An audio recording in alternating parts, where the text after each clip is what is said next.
مرحبا. التشوهات في حالة القص عملي مقاومة مواد.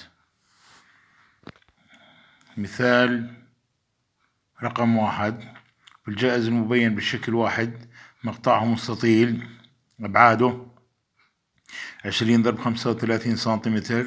المطلوب حساب ما يلي: أولا زاوية القص النسبية أو بين قوسين التشوه الزاوي، طبعا بالمقطع سي اللي هي قمة سي، وذلك باستخدام علاقة هوك بالقص وعلاقة معاملات المرونة. بين قوسين ماذا تستنتج؟ الطلب الثاني الانفعال النسبي العرضي إبسلون. الطلب الثالث الاستطالة بالقص أو تشوه القص المطلق اللي هو دلتا صغيرة تساوي دلتا ال، حيث معاملات المرونة الجي اللي هي معامل المرونة بالقص 0.6 كيلو نيوتن على السنتيمتر مربع. الاي اللي هي معامل يانغ أو معامل المرونة تساوي 1.56 كيلو نيوتن على السنتيمتر مربع. وميو اللي هي يعني معامل بواسون اللي هي 0.3. طبعا المطلوب الحساب في هالجائز هذا جائز كابولي. تؤثر قوة هون F1 تساوي 2 كيلو نيوتن، وبالمقطع سي قوة تساوي 6 كيلو نيوتن، وهي يعطينا الأطوال. الحل طبعا هون تطبيق فقط على الإزاحات أو التشوهات. الحل طبعا احنا راح نحسب قوة القص من الطرف الحر هون من اليمين حتى نوفر عنا على حالنا حساب ردود الأفعال من اليسار، وبالتالي فورا تي سي ما هي إلا بحسبها مرتين. مرة يعني ما بناخذ بعين الاعتبار القوة هاي اللي بتأثر فيها، ومرة بناخذ بعين الاعتبار القوة التي تؤثر فيها. أول مرة طلع معي هون عند السي 2 كيلو نيوتن، والمرة الثانية طلع عندي 8 كيلو نيوتن اللي هي عمليا الاف 1 زائد الاف 2. هاي 6 كيلو نيوتن الاف 2، وهاي 2 كيلو نيوتن، اذا طلع معي تي سي 8 كيلو نيوتن. حساب إجهاد القص في المقطع سي اللي هو قوة القص على مساحة المقطع. بعد التعويض طلع معي 0.0114 كيلو نيوتن على السنتيمتر مربع. طلب رقم 3: حساب التشوه الزاوي.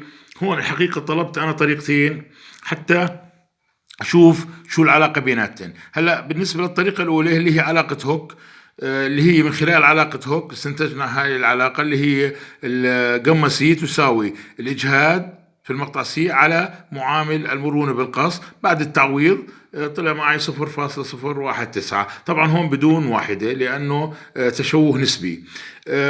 الطريقة الثانية اللي هي باستخدام معاملات المرونة، استنتجنا انه التشوه النسبي الزاوي طبعا يساوي الاجهاد القص في المقطع سي مضروب باثنين بين قوسين 1 زائد ميو على الاي.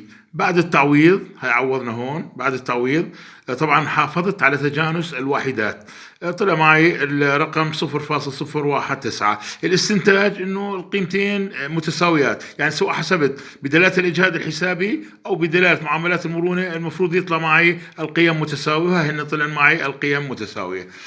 فيما يتعلق بالانفعال النسبي العرضي، طبعا احنا عندنا علاقة الإبسلون في المقطع المدروس يساوي نصف التشوه الزاوي النسبي اللي هي قمة سي. طبعا بدلت طلع معي الجواب 0.095 طبعا كالعادة بدون واحدة. الطلب الخامس الاستطالة المطلقة بالقص اللي هي الإزاحة يعني ولكن بالقص، اللي هي دلتا صغيرة تساوي دلتا ال وتساوي التشوه النسبي الزاوي مضروب بطول ضلع المقطع اللي هي بعد التبديل طلع معي الجواب 0.665 سنتيمتر. أشكر حسن استماعكم وشكرا.